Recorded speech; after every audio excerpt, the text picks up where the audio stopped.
Papua New Guinea is the world's second largest island. It is a country that is filled to the brim with dangerous mountains, impenetrable jungle, and illegally armed groups. In 2014, myself and my friend Richard completed what many told us was impossible, an unmotorized crossing of the country through the interior without the help of porters.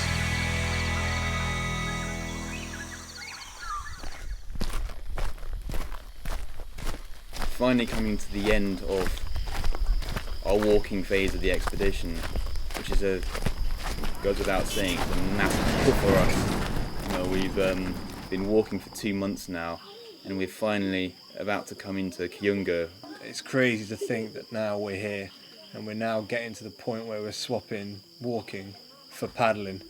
We know we're in Kiunga, as we can see and smell the rubbish piled on the outskirts. They just don't have the facilities to get rid of any rubbish. So all around villages, there's just rubbish everywhere. All in the waterways, it's just horrible. It's absolutely horrible. Although Kiunga is a major milestone for us, there isn't any time to rest as our visas only have another month left. We immediately admin our walking kit away and start buying supplies to build a boat. To save time and money, we have asked Paul, the local carpenter, to help with the construction.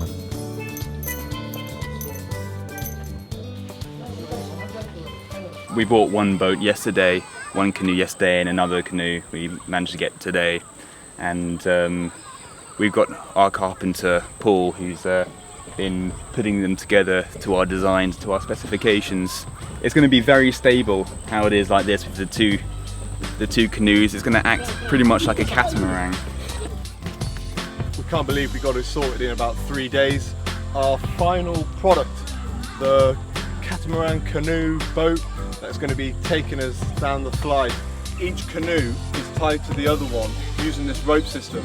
And the idea is that if there's a problem with one, we can get rid of the one that's having the problem so that it doesn't take the whole boat down. We chop down on this with a machete, hack it like mad, and it should detach and go away. So we do that on all 4.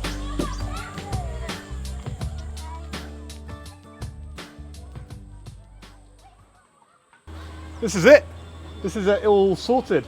Had a slight hiccup this morning. Our local who's meant to be going with us was drunk, so we had to find someone else. We're all packed in, and there's a lot more space than we imagined.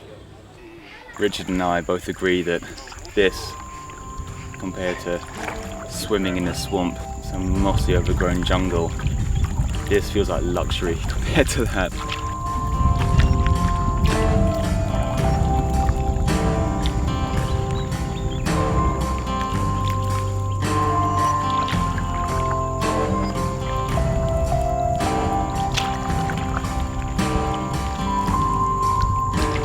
Although physically much easier than walking, the novelty soon wears off and we become bored.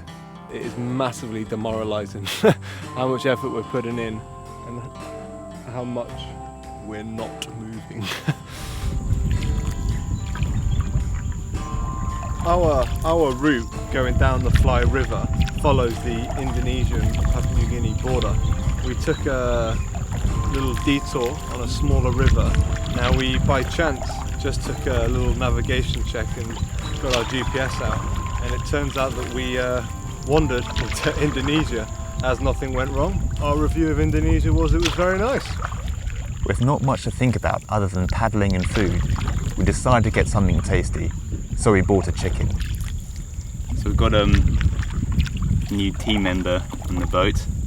He doesn't really say much, but this evening, as far as I know, he's going to be doing one for the team, and we're going to be eating him, aren't we? Yeah. After a few days of paddling, we need to stop and resupply in the small village. But worryingly, this small village doesn't look like a normal one. Afternoon. You stuff good? Good. Stuff good, huh? Are you guys with the army or PNGDF? Rebels. My name is Richard. Your name is Richard? Patrick.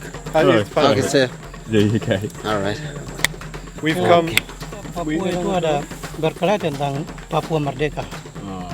So, they said that we're the Papuans we are fighting for our freedoms. We're not going to fight with the people. We're going to fight with the Indonesians. So we had it. That's no problem. They're happy, yeah? Yeah, they're happy. That's no problem. Okay, good. Excuse me, please. I give you instructions first. Yeah, sure, yeah. It's like this. Operation Commander said that people will go down all the way to ARM 360 because the Supreme Commander is there. Okay. People has to go down there. ARM 360.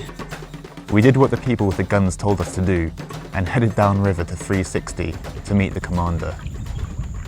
Turns out they wanted to give us an escort of 2 guys to paddle alongside us while we go through this kind of rebel hotspot.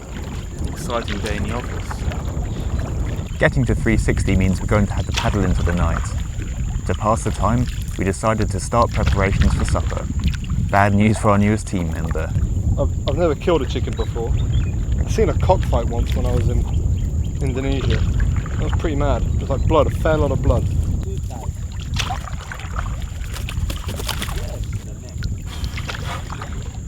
Twist and pull.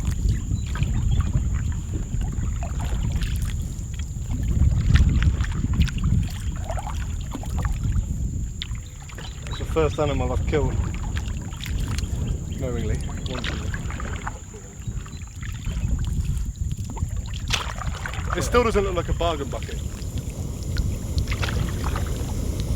Looking forward to the change in dinner of actual chicken. Something untinned.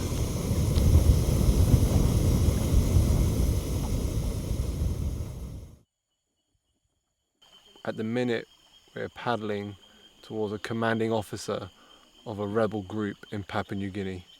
Just behind us now, I don't know if you can hear, the escorts are going to be going past us to the next village. How did we get ourselves here? And hopefully it all works out okay. God knows you don't really want a rebel commander getting annoyed with you and going all Rambo on us.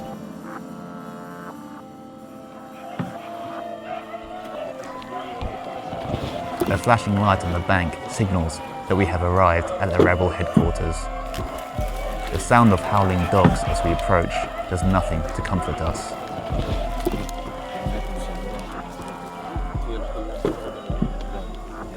Okay, thank you. We go up. Okay.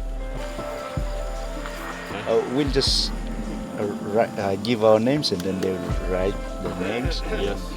what purpose we are traveling, all our trips, and then What's this for this one? Purpose.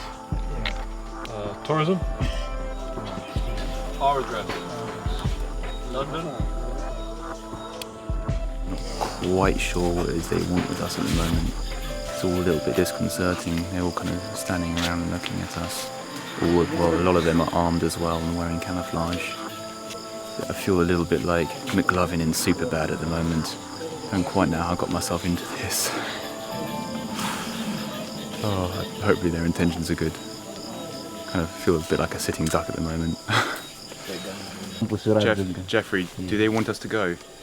yes.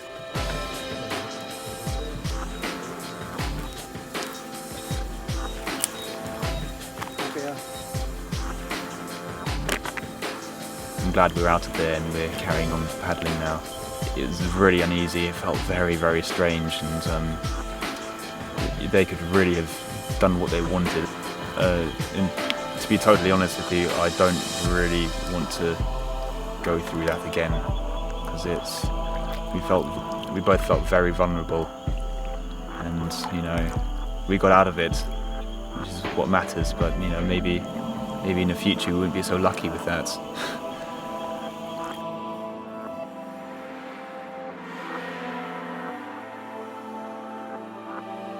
In the next chapter, we meet an old headhunter. They got catties that fellows together. Crocodiles become an issue, Considering we're in a boat this size and the crocodile was the same size as the boat, we need to be careful for a while. and Richard gets to meet one of Papua's more unusual animals. It's very interesting to see a bird that can kill you.